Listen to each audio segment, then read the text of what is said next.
I have always thought The Empire Strikes Back presented an interesting dichotomy between the Rebel fleet and the Imperial Navy, where the flagship of the Empire is a colossal gleaming knife the size of a city capable of taking on entire fleets on its own, while the flagship of the Rebels is a hospital, built out of a beat-up mid-size warship in a sort of swords into plowshares situation.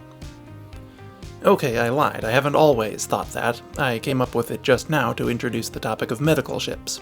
But it is an interesting thought nonetheless. Anyway, today we're going to take a look at 5 ships that I think would make very good ones. I'm Joey from Radio Free Coruscant, and these are the best ships for hospitals in Star Wars.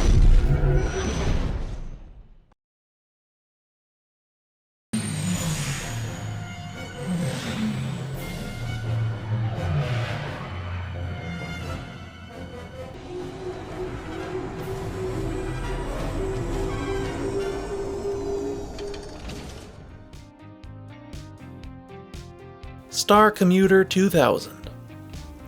Mostly I want to focus on ships that could serve as hospitals, but I did want to include one ambulance as well, and the ship I've chosen for that is the Sakul Industries Star Commuter 2000.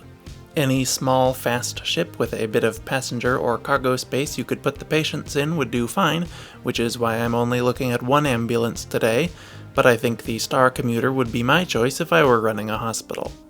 What I like about it is that it is a very simple design that should be durable, easy to maintain, and cheap to operate.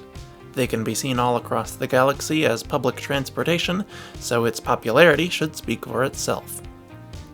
The interior of the Star Commuter is basically a big box with just seats in it, which will make it very easy to convert into an ambulance with a few beds for patients and room left over for your EMTs and medical equipment. There were actually 2 different interior configurations for the Star Commuter that would both be good. One version had a built-in RX series pilot droid at the front, allowing your crew to focus on treating the patients on the way to the hospital, and the other had a standard cockpit for an organic pilot in a separate compartment that could be sealed off from the passenger cabin. There's no real functional difference between the 2 variants, but it's always nice to have options. Details on the Star Commuter are scarce, but we know it was 15 meters long by about 9.8 wide and 4.5 tall. It had a crew of 1 and could carry about 24 passengers, though you would lose some passenger capacity converting it into an ambulance. I would think at least 2 to 4 medical beds would fit in there, plus some seating for your EMTs. The rest of its stats are unknown, but I would guess it to have a top speed of 900 to 1000 kilometers per hour and a Class 2 hyperdrive. It probably cost around 25,000 credits given its size and simplicity, making it a very affordable option. GX1 Short Hauler. Going up a size, our next ship is the GX1 Short Hauler. The GX1 is one of my top 10 ships of all time, there's a video idea, and it is the perfect size to make for a very versatile hospital ship. At 37.28 meters long by about 17.8 meters wide and 14 meters tall, it would be the perfect middle ground size to either be assigned to a larger medical ship or station as an ambulance or courier, or to use it as a small clinic on its own. It had quite a lot of internal space that could be outfitted for medical use, and in fact some variants even came with a small medical bay by default. The diplomatic variant should have this if you don't want to give it a complete overhaul, and also came with other useful equipment. Its long-range communications array could be good for locating patients in need or staying in contact with a mothership, and its emergency escape shuttle could be used as a mini ambulance or to go pick up supplies. It also had a laser turret in case you decide you need to violate the Hippocratic Oath. The Starbus variant lacked these features, but instead had a pair of airlocks that could be useful if you plan to treat or pick up patients from smaller ships that don't have docking bays to land in.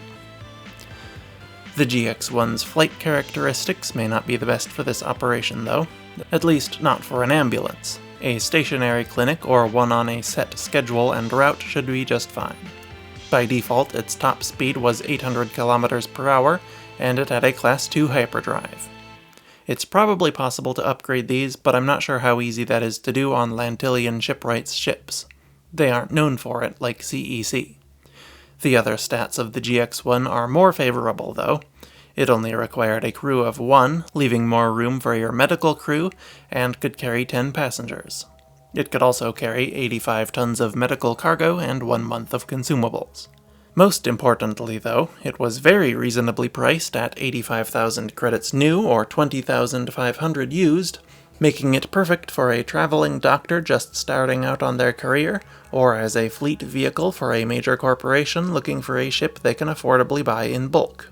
New or used, the GX1 Short Hauler is one of the best values in the starship market. Pelta-class frigate. The Pelta was an incredibly versatile medium warship created for the Republic during the Clone Wars. There was a regular frigate model, an assault ship with more powerful weapons, a command cruiser which I assume had better communications equipment, a strike frigate which seems to be more lightly armed and presumably faster than the vanilla frigate or something, and most importantly, a medical frigate. Pelta medical frigates could be used as treatment centers on their own for lighter injuries and ailments, or in conjunction with larger healthcare networks carrying clone troopers to medical stations for more extensive care. They could also be used to simply deliver medical supplies if you and your crew aren't friendly enough to provide medical care yourselves. The Pelta's speed was exactly the same as the GX1's at 800 km per hour and a Class 2 hyperdrive, though this was much more impressive given its significantly larger size of 282 meters long by about 93 meters wide and 68 meters tall. It was armed with several point defense cannons, and non-medical Peltas also had turbo lasers and tractor beams. The Rebel Alliance even modified one to carry 8 A-wings if you need inspiration for an alteration to carry ambulance shuttles on board. They'd need to be pretty small, but it could probably be done. The Star Commuter we discussed earlier could probably be made to fit. The Pelta had an enormous crew complement of 900 officers and enlisted crew, so it will be a well-staffed hospital ship, and it can carry 200 passengers, 275 tons of cargo, and 5 months of consumables to stock it with as well. The only downside to it is the price, a frankly outrageous 7.25 million credits. Though in real life I'm told it would cost between $88 and $202 million to build a hospital from scratch today, so with a conversion rate of more or less $1 to 1 or 2 credits, in most circumstances, as best as anyone can figure, so $7.25 million for a hospital that can fly and travel faster than light is an incredible deal when you put it in perspective that way. Haven-class medical station.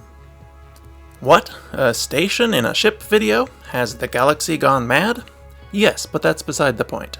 I couldn't talk about the Pelta without its companion, the Ventex Construction Yard's Haven-class medical station. The Havens were the backbone of the Grand Army of the Republic's Medical Corps, with dozens of stations across the galaxy. The most famous of these was probably Kaleida Shoals, but their locations were kept secret to protect their patients from separatist attacks, so it's hard to say for sure. Haven stations had 8 docking ports that could accommodate at least a Pelta or a Venator, and likely other classes of ships as well. In addition to taking on patients, they also had storage facilities to resupply docked ships. They also came with a complement of 2 Tug 314 interstellar tugboats to guide larger ships into their docking ports and other support duties. These are another favorite ship of mine, so I'll have to find an excuse to go into greater detail on them sometime. Of course, the station's medical capabilities are why you're here, and as a dedicated medical facility, they were substantial. Each station was equipped with 60,000 Bacta tanks for treating the most significant injuries, and had a total passenger capacity of 80,000. Its crew was surprisingly small in comparison, with 1 Kaminoan technician in charge of the station, at least for Havens serving the clone army, and 150 medical officers, plus at least 1,000 medical droids. It was unarmed but heavily armored, and measured 651.8 meters in diameter and 800 meters tall. Its price was unknown, but with each Bacta tank costing at least 3,000 credits, it would have to be at least 180 million credits for the 60,000 tanks it carried. To say nothing of the Bacta to fill them, and the station's structure itself. I wouldn't expect to find a Haven-class station for any less than 200 million. In Legends, Bacta-tanks could even run you as much as 100,000 credits each, which would push the cost of the station to at least 6 billion, but I assume that price was probably for fancy luxury tanks, not the kind of mass-produced ones a station like this would carry. MPO 1400 Purgill-class Star Cruiser. To my knowledge, no one has used the final ship on our list as a hospital ship before, but I think it would make for an excellent one. This model of Star Cruiser is most commonly used as a cruise liner and was made famous by the Halcyon, a Chandrillan cruise ship in use for over 270 years. The ship dates back to around 240 BBY, but remains a high-quality starship to this day. If you were to use one as a hospital, I think it would be quite easy to convert its passenger suites into patient suites, and its entertainment venues into operating rooms. What really drew me to the MPO 1400, though, were its large number of docking rings and its hangar. It had 4 such rings on each side of the ship for connecting to larger vessels to transfer patients or resupply, and a large ventral hangar for taking aboard smaller craft. These extensive docking facilities for its size would make it great at handling large-scale emergencies where many ships need to come and go at the same time. The Purgill also carried several astromech droid-piloted launch pods for transferring passengers to and from the ground since it couldn't land itself. These give you another avenue for patient pickup and could serve as an orbital ambulance. And you could also keep a couple of the Star Commuters or GX1s in the hangar as higher capacity ambulances or independent mobile clinics. It may not have been anywhere near the size and capacity of the Haven-class station, but its mobility and adaptability make up for it in spades and cement it as my top choice for a medical ship. The MPO 1400 measured about 300 meters long by 100 meters wide and 90 meters tall. Its crew complement is unknown, but probably at least a couple hundred. It could carry between 100 and 500 passengers and an unknown amount of cargo. The Halcyon was armed with 12 forward-mounted turbo lasers, but I'm not sure if that was standard equipment for a Purgill, or if it was added when the Empire confiscated the Halcyon and turned it into an Imperial officer resort during the Galactic Civil War. I wouldn't count on having them, not that a medical ship should need them anyway. It did have a very powerful communications tower, though, which should be much more useful, allowing you to communicate with potential patients and your various embarked craft. Then there is the matter of price. We don't know what it cost, but it probably wasn't cheap. With its large size, advanced age, and classic status, it was probably worth quite a bit of money, perhaps on the order of 5 to 10 million credits. This would put it in line with the similarly sized Pelta we looked at earlier, though you would need to purchase all the medical equipment you would need separately. The Galactic Star Cruiser Hotel, from which the Halcyon originates in real life, had 100 rooms, so if we assume the fictional ship had the same number, a Bacta-tank for each room would run you an additional 300,000 credits, or more if you spring for nicer models to match the luxurious ship. Factor in surgical droids, tools, the Bacta itself, and other items, and you're probably looking at least 500,000 to a million credits of accoutrements on top of the base price tag. I guess that explains why the Pelta costs so much. But with a total cost of 6 to 12 million credits to buy an MPO 1400 and outfit it as a hospital, you will be getting a much more capable ship in a similar price bracket, putting it at the top of the list. And those are my top choices for medical ships in Star Wars. We covered a few different niches in this one, from ambulances to a giant station, so I probably missed a lot of good options. I'm sure many will wonder why I didn't include the Nebulon-B, since we see the Rebels using it as a medical ship, but personally I just don't think it would be an optimal choice if you had the luxury to choose. As an Imperial ship, it would be hard to get your hands on, and its internal layout would probably mean that you'd have to do much more extensive renovations to make it into a hospital ship than the ships I chose. Feel free to argue in its defense in the comments, though. The Rebels clearly made good use of it, so there must be some merit to using it as a hospital. Let me know which of these ships you'd choose as well, or what else you think I left out. But anyway, thank you for watching, and I will see you next week. RFC, out.